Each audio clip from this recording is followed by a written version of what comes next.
Aujourd'hui, nous recevons deux entités, Salmon Voyage avec Claire Matillon et l'association Rejouer Ensemble avec Gilbert Cavazzini pour nous parler du projet Noël solidaire, avec la création d'une cagnotte en ligne dont la totalité sera reversée à l'orphelinat Lotus situé en Mongolie.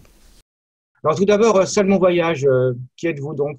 Du coup, je suis Claire Matillon, je suis basée à La Roche-sur-Yon et en fait, j'ai créé mon entreprise pour aider les voyageurs à partir au vrai prix sans passer leur soirée à chercher. Je fais les recherches à leur place. Et j'ai créé cette entreprise suite à un séjour en Mongolie qui m'a beaucoup marqué et durant lequel j'ai eu un déclic aussi pour aider les enfants sur place. On va y revenir, bien entendu. Puis, bien sûr, rejouer ensemble, même si on vous connaît un petit peu sur TVC Bremen. Alors, Rejouer ensemble, notre objectif est de réduire les déchets des jeux et jouets en les revalorisant et les désinfectant et en les remettant dans les circuits économiques et de recréer également les liens intergénérationnels au travers d'animations locales. Donc, c'est bien un peu pour leur redonner une deuxième vie et puis leur redonner à des enfants qui en ont un petit peu besoin. Tout à fait. Alors, je crois qu'il y a un très beau projet qui s'appelle Noël solidaire, qui est donc une idée qui vous est venue. Alors déjà, comment est-ce que cette idée est commencée et où en est-elle?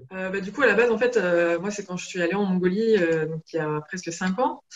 J'avais fait une demande en fait de collecte de fournitures scolaires et je m'étais retrouvée avec 25 kilos de fournitures scolaires à ramener en Mongolie. Donc, comme je pouvais pas trimballer tout ça sur mon dos en plus de mon sac à dos sur place, j'ai contacté un orphelinat à Ulaanbaatar, donc dans la capitale, pour leur donner à l'arrivée un maximum de fournitures scolaires.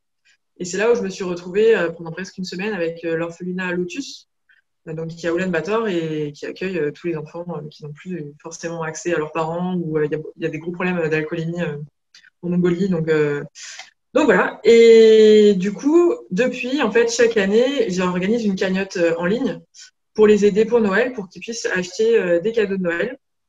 Et cette année, donc après avoir rencontré Gilbert dans le milieu professionnel, on a voulu faire encore plus grand, c'est-à-dire leur envoyer directement des jouets sur place.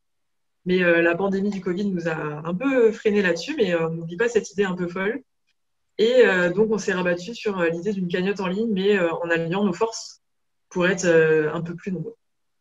Alors, Gilbert, pourquoi avoir adhéré à cette idée? Parce que ça fait partie de nos valeurs de solidarité humanitaire et également l'objectif, comme vous l'avez dit tout à l'heure, de rejouer ensemble, c'est tout simplement de revaloriser les jouets et de les redistribuer à l'enfance défavorisée. Et là, c'était la belle occasion pour montrer le résultat de nos collectes et mettre en valeur notre association et également notre collaboration avec Salmon Voyage, qui était porteur du projet initial. Alors, j'ai un peu relancé un petit peu avec Claire et votre avis sur l'association de Gilbert. Du coup, moi, comme je disais tout à l'heure, j'ai rencontré Gilbert dans le cadre professionnel. Donc, j'avais déjà une première idée de la personne. Et c'est vrai que cet asso, donc Rejouer ensemble, m'a beaucoup touchée parce que c'est une asso humaine, mais aussi qui prône des valeurs actuelles comme le zéro déchet, revalorisation des jouets. Et voilà, c'est consommer local, c'est consommer mieux.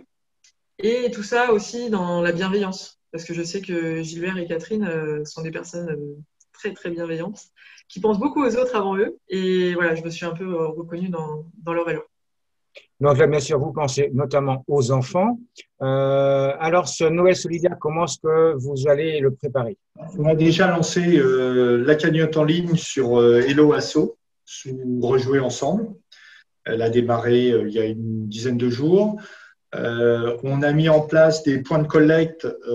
Aujourd'hui, on a notre principal partenaire qui est Claro Opel qui nous a ouvert ses concessions sur la Vendée. Il en a 3 comme point de collecte. Et nous avons, dans nos contacts, commencé à mettre en place des points de retrait puisque si tout va bien, si tout se passe bien, fin du mois, notre catalogue de produits en ligne sera prêt et également on met en place un système de click and collect dans des magasins de proximité en priorité pour justement accompagner ces commerçants qui aujourd'hui sont pour certains avec des gros problèmes de de distribution. Donc, autant les valoriser et les faire connaître en local.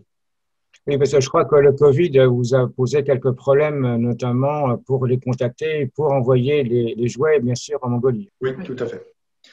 Et également, on avait dans notre projet, puisqu'on ne pouvait plus envoyer les jouets, l'idée c'était de créer des petits points de vente en complément d'activités sur des magasins, des petits commerçants.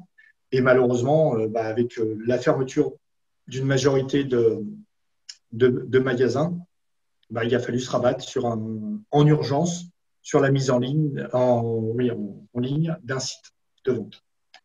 Donc, également, bien sûr, la possibilité de donner de l'argent, des dons, via carte bancaire. Est-ce que c'est pas un peu différent pour les enfants de recevoir de l'argent plutôt que des jouets? Alors, depuis presque 4 ans, en fait, à chaque fois, les responsables du coup de l'orphelinat que je connais bien reçoivent de l'argent et c'est eux qui achètent directement les jouets. Donc là, cette année, ça changera pas trop.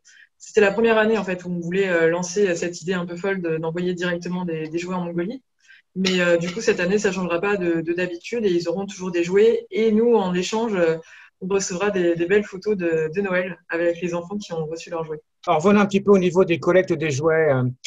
Qui c'est qui vous donne? Ce sont les particuliers, des entreprises? Comment fait-on? Alors, les collectes, c'est en premier lieu souvent des particuliers, mais on peut aussi organiser au sein d'une entreprise. Et la preuve en est, c'est que Opel s'est joint à nous, Claro Opel, pour collecter directement auprès des entreprises, auprès des salariés des entreprises. Nous avons également d'autres voies de récupération, comme la banque humanitaire, avec qui nous sommes en collaboration, qui, elle, nous fournit, pour l'instant, elle nous a fourni un gros volume dès le départ. Elle nous a accompagnés pour lancer le projet. Et puis, aujourd'hui, tous les moyens sont bons pour nous amener des jouets. Donc, on peut les amener au siège de l'association, on peut les amener dans les points de collecte que je vous ai cités. Et aujourd'hui, on a sur la communauté de Vier-Boulogne 2 ou 3 points de collecte qui se mettent en place directement dans les mairies. Toutes ces adresses, on peut les retrouver quelque part sur un site? Oui, vous allez les retrouver sur le site de Rejouer Ensemble. Et puis, je pense que Claire aussi communiquera sur son site Salmon Voyage. Alors, nous, pour l'instant, c'est sur notre page Facebook ou la page LinkedIn. Vous aurez toutes ces informations-là. Et également, sous Google, si vous tapez Rejouer Ensemble, vous aurez les informations des points de collecte et de retrait. Alors, bien entendu, je suppose que c'est une action qui fait le bonheur des enfants et de vous-même. On en a un petit peu parlé. Mais je pense également que c'est une belle relation humaine qu'il pourrait y avoir entre les enfants et vos deux entités. Ah oui, bien sûr. Bien évidemment. Ça faisait on reste dans l'humain et on est tous les deux très, très dans l'humain, dans la relation humaine et avec bienveillance surtout avec bienveillance. Même chose pour vous? Oui, en fait, on fait tout ça, on donne de notre temps et on compte pas notre temps pour les enfants. Et c'est ce que je disais tout à l'heure, la vraie valorisation, c'est juste de recevoir une photo en retour avec le sourire des enfants. Alors, je vais parler après, quel est votre plus grand regret et votre plus grand plaisir? Le plus grand plaisir, bien sûr, je pense, c'est peut-être les photos. Il y a peut-être autre, mais également votre plus grand regret. Je pense que la question, elle est toute simple. Bon, la réponse pour moi, c'est de ne pas pouvoir avoir formalisé ça sous forme de jouet et non pas d'argent. Ouais, je suis d'accord aussi. On était parti tellement loin dans notre projet et on s'était dit c'est un projet impossible. Et on avait mis, en fait, on y était presque et on a été stoppé par le Covid, mais c'est pas grave, on sait que l'année prochaine. On a pris rendez-vous déjà pour l'année prochaine. Voilà. Ça, c'est clair. On le refera l'année prochaine en espérant qu'il n'y ait pas un nouveau virus qui vienne nous casser les pieds. On va dire ça comme ça. Justement, l'avenir pour vous deux et pour les enfants, comment le voyez-vous? Ouais, mais moi, je le vois bien. Moi, je suis hyper positive, hein. Même si les voyages sont à l'arrêt. Et pour les enfants en Mongolie, je sais qu'ils vivent pas mal en autarcie là, avec le Covid, mais un peu plus que d'habitude, on va dire. Mais les enfants sont vraiment bien à l'orphelinat. Ils ont de quoi faire, de quoi s'amuser, de quoi s'occuper. Et après, nous, au niveau local, ça sera que du positif pour la suite. Et nous, pour nous, Rejouer Ensemble, c'est de continuer le plus possible à faire plaisir aux adultes et aux enfants, parce qu'on est tous restés des grands enfants. Et deuxièmement, on sera là en permanence toute l'année pour aider et distribuer à tous ceux qui veulent bien profiter de cette de ce réemploi de jeux et jouets et leur donner une deuxième vie plutôt que d'aller chercher des jouets modernes, trop électroniques et puis s'amuser un peu. C'est vrai, comme un peu, je dis, un peu à l'ancien temps, mais au moins on recrée des liens humains, toutes générations confondues.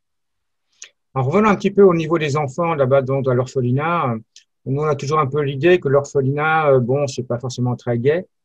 Comment le vivent-ils là-bas? Puisque je crois que vous avez passé une semaine un petit peu avec eux, hein, c'est ça? Ouais, sur place, en fait, il y a vraiment de tous les âges. Donc, ça allait de 2 ans à 16, 17 ans. Après, à la majorité, ils s'en vont.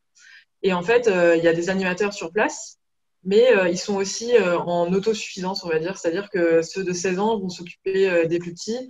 Nous, quand on y était, il y avait des enfants de 4 ans qui étaient avec leur couteau en train de peler les pommes de terre. Donc c'est vraiment, enfin nous ça nous choque parce qu'on n'est pas prêt à voir ça en France, mais sur place c'est tout à fait normal. Même dans les familles nomades sur place, hors orphelinat, les enfants sont très très responsabilisés. Et en fait tout se déroule bien. Les enfants jouent. Nous je vois quand on a amené les fournitures scolaires, on s'attendait vraiment à poser le tas sur la table et à ce que tout le monde se jette dessus. Et en fait, ils sont hyper bien éduqués. Ils ont chacun attendu d'avoir un cahier chacun, leur feutre ou peu importe. Et ils respectent vraiment en fait, les autres. Et tout se passe très très bien sur place. Ils jouent, ils vont à l'école, donc ils sont scolarisés, ils s'occupent des autres, mais vraiment, enfin, c'était vraiment au top. Et ce qui m'a marqué en arrivant, c'est qu'on pleure en arrivant parce on est content de pouvoir les aider. Et même si on n'a pas passé énormément de temps avec eux, quand on part, on pleure aussi. Au niveau de la responsabilité des enfants, vous avez parlé, est-ce que c'est pas un peu ce qui se manque en France? Oui, alors après, on peut pas critiquer l'éducation des autres enfants en France. Moi, personnellement, je trouve que c'est ce qui manque. J'ai pas d'enfant, mais ça peut être quelque chose à revoir. Et c'est vrai qu'en Mongolie, de façon générale, j'ai pas beaucoup de patience avec les enfants. Et là-bas, j'ai énormément apprécié être avec eux, partager, les aider. Et que ce soit dans l'orphelinat ou dans les familles nomades chez qui on est allé. Est-ce que cette vie-là ne les rend pas matures plus rapidement? Si, je pense énormément. Enfin, moi, personnellement, j'avais un job tout à fait classique avant ce voyage. Et quand j'en suis revenue, j'ai totalement changé. En fait, on est sur des principes de vie très basiques. Manger, boire, vivre, dormir, s'amuser. Ouais, non, vraiment des choses basiques. Et on n'est pas là on vit pas pour travailler, en fait. Et en fait, quand on revient d'un séjour comme ça, on est changé à jamais. Et on voit les choses différemment dans la société dans laquelle on vit aujourd'hui. Ok, donc ben, l'avenir, c'est simplement tous les deux de vos associations, puis peut-être nous aussi d'aller les voir. Ouais, ce serait bien. C'est pourquoi pas un projet et puis bah, Claire nous organisera le voyage. Oui, avec plaisir. Ok, merci beaucoup. Merci. Merci.